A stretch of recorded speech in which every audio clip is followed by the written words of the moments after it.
I am happy to speak on this bill here today, this evening. One of the most contentious aspects of this entire scandal has been the confrontational legal dimension. The whole scandal itself was bad enough and is bad enough, but the whole situation with the legals and the Taoiseach statement that there wouldn't be any real issue with the government. They wouldn't drag any more women, sick women, under life sentence and their families through the courts, and we felt that came from the Taoiseach's mouth. We felt that was going to happen, but sadly it hasn't happened. And it hasn't happened for some very strange and very perverse reason. Sick and terminally ill women were forced to go through highly stressful court processes when there might have been a better way. Not when there might have been a better way. There was a better way. There has to be a better way. In any dispute, court should be last resort.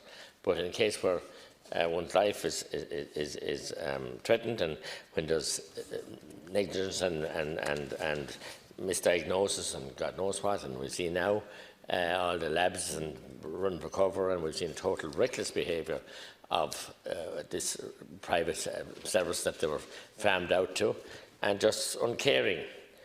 As the legislation itself states, the CervicalCheck Tribunal Bill will do this in respect of the hearing and determination outside of the court process of claims arising from acts or omissions arising from CervicalCheck, and for those purposes to make provision for the establishment of a body with the consent of the parties concerned to hear and determine a certain limited number of claims made to it outside the court process. But I don't have any faith in the tribunal. We have a bad, sad, costly experience of tribunals in this country. We started with the beef tribunal, and here we are, one after the other. And the guys down the quays and the fat cats are rubbing their hands with glee. They see more coming, manna from heaven. And costly, useless, toothless, fruitless tribunals that get no answers, and boxes of reports and gathering dust, and not anyone held accountable? No. Any proper investigative? No. Just another phenomenon has grown up here like the knotweed. This is like the tribunals. The culture of tribunals is sickening. Has been sickening, and is been sickening, and is going to be sickening, and it's not going to get any bit of solace or reprieve for some of these women and their families, unfortunately. And I mean, tribunal above all the cases in the world, and we're all here hailing it. So the experience we have, and we're pure kindergarten altogether. We've seen them. We've had the experience. How many more costly tribunals? With the IBRC, and we're briefing recently by the Taoiseach. That's what was due. Now it's gone 2 years over date, and it's only in the first module of 61 pieces, and it's going to go on forever. And suppose it cost 4 million or 3 million. Now it's 11 million already and growing. It's unbelievable that we'd allow process. I said on the night I met him, shut it down. What's the point in throwing good money after bad and telling us that it's going to go on for maybe another 3 or 4 years and cost maybe 50 million the way it's going, and for nothing. Nothing. You get more sympathy and empathy out of, God knows, a rock. Clearly, we would not be here today. Of the existing court process was sufficient, but it's not, and we know that. The court process isn't.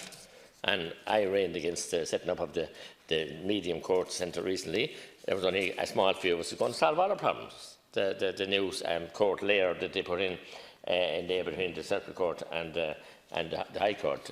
The name just eludes me at the moment, but it's going to solve all the problems. But the backlog has got worse. And justice denied is justice delayed, and it's left there. But justice for these women, there's no justice, none whatsoever, on life sentences. And the best we can offer is a tribunal. No disrespect to whatever justice is going to head it up at all, but I'm just saying they haven't worked. They're an abject failure, and they're a waste of time, complete and utter waste of time and money. It is an adversarial system, just sitting here at the moment, that is ill-equipped to handle sensitive issues of this kind.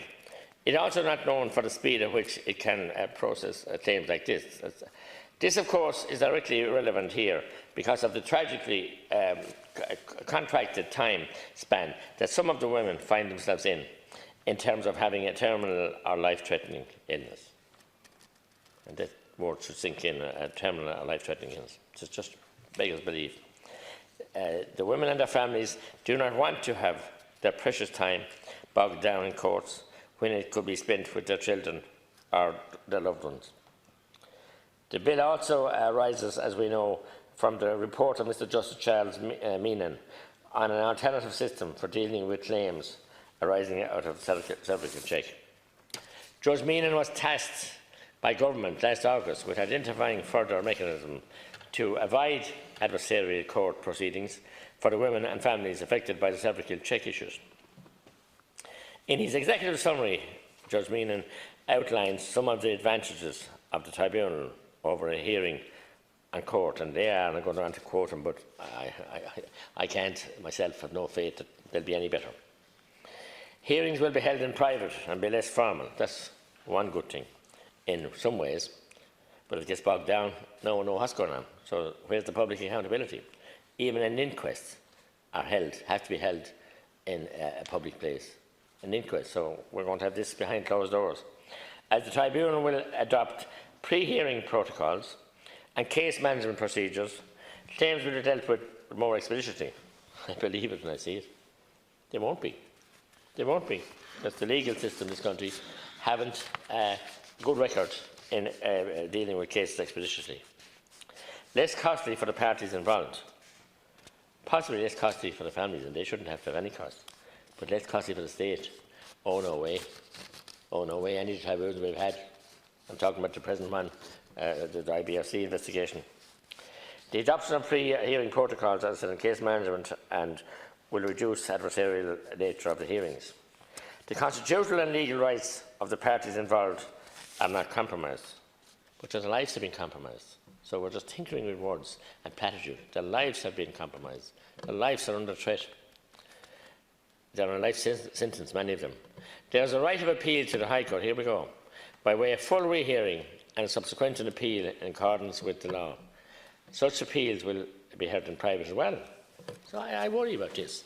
I mean, the appeal courts, the one I would say the words come back to me of what's there now. So there's a right to appeal to the High Court by way of full hearing, a rehearing, and a subsequent appeal in accordance with the laws. So we're only going around this circles, like around to circumvent a trip switch on an electric board. Just a trip switch. We avoid the trip and switch for some time. Costly way of avoiding it. Where liability is not being contested, example in claims relating solely to non-disclosure, such claims can be fast-tracked through the Tribunal. It's mind-boggling. There are all reasonable and excellent points. We can only wonder why it took for so long for such an obviously more humane approach to be introduced. And as I said, it's not been introduced, it's just a delaying game, a waiting game, and they could end up in the courts anyway. In terms of the damages aspect of this process, in as much as they can be assessed and quantified, Judge Meenan is also very clear when he notes that the pain and suffering involved cannot be overstated. And it cannot, and must not, and will not. But still we're setting up a tribunal is the best we can do. The best we can do instead of having full and open acceptance of misdiagnosis and neglect and disrespect and no proper accountability held with the powers that be in the Department of Health from the Minister down. He's absolutely right to say that the loss of a young mother is not only a tragedy for the family but also has serious financial consequences for the care and support of young children involved. Just think about it.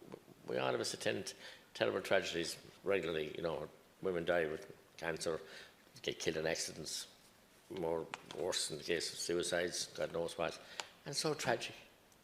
We see the tragic burial tomorrow in Glasgow Cola's friend and colleague in Donegal, and the tragic accident of a young businessman and father of 5, and the consequences, and everybody's hurt and emotional. But this situation, I won't say it's contrived, but it's almost contrived, and there has to stay here, and the minister must be held as being complicit in this, because they allowed it to happen. And ongoing happening. We're finding out about more labs and more labs and more labs. I mean, the thing is bonkers. Therefore, as has been shown by High Court cases already settled, damages arise from an exigent misreading of a cervical smear are potentially very significant. Yes, we know they are.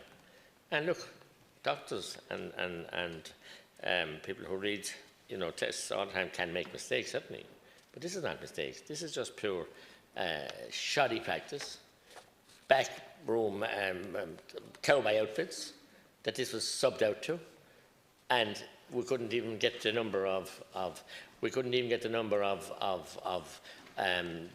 units that went to overseas. That the number of labs, even Justice himself found that there was many more labs than he was first told about and expected, and then he found more and he found more. So I mean, it's deceitful, and it's an intrigue. If it wasn't so serious, mystery. That being said, I think all of us here would share the view that what has motivated these brave women is a firm sense of justice. And I couldn't say enough about the bravery of the women and their families.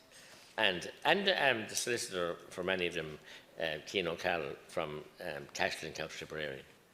I salute him and thank him, but he has long since proved himself in being a litigant, supporting lay litigants, and been supporting people who have been trampled on by the might of the monstrosity that we call the HSE, and have been denied health care, has been denied, and has had many a battle with the HSE. And I salute him and his staff, and thank him on the record of this House for being so sensitive, so understanding, him and his staff, to the women in this case, because it's unimaginable how you sit down and be able to engage with these women, and they're so brave and so powerful and able to relate their issues to them, but very sensitive, very delicate, into what must be most truly harrowing and personal circumstances they find themselves in. As I said, we would share the view that what has motivated the brave women is a firm sense of justice, and obviously a wish, like any mother or any parent or any sibling would have, for their loved ones left behind, and a dying wish, I suppose, in many cases, that they would be provided for, that they would have enough resources to be able to go to school and get education without their mother or without their precious sibling, and be comfortable, not get rich. But here we are, the might of a state, and the might of the HSE is marching in the barristers against them in the courts. No empathy, no sense of justice, no sense of understanding of the wrongdoing that has taken place. It's shocking. It beggars belief. The women, they wanted justice for themselves and other women who may have had the potential to be affected in the future. And that's a huge issue. Because how are we going to play catch-up? We already know the backlog and the huge delays in the tests now at the moment. How are we going to catch up with and get a fit-for-purpose labs when it has to be farmed out and hived off? And this is a worry I have with the HSE in many areas across recent years, that they're just setting up, or not setting up, but creating a situation where private contractors and many areas of care, with people with profound disabilities and different issues. And indeed, we had many problems and being set up instead of the HSE doing it. And there's little or no scrutiny, watchdog, or rules and observations being looked at. And so they want to justify themselves and other women who may have the potential to be affected in the future. That is something we all owe them, an enormous debt of gratitude for what they've done. They have used their pain to bring a great social good. And I salute their bravery and wish them all well. But how are we reacting to their bravery? How are we reacting to their pain and the pain that they have suffered and live with, and telling their stories and bearing everything to bring about a great social good? We haven't. And we haven't empathised. Or sympathised, yes, we haven't empathised. And the HSE hasn't been reformed, hasn't been changed. The minister should have been gone here 12 months ago, much sooner. But no, he was kept in power. We were told because Fianna Fáil said they had a constant supply, they couldn't bring him down. Yet they got Minister of Justice, who was a more senior minister, pushed out of power because it didn't suit him. They all cozied up together and they allowed him to carry on.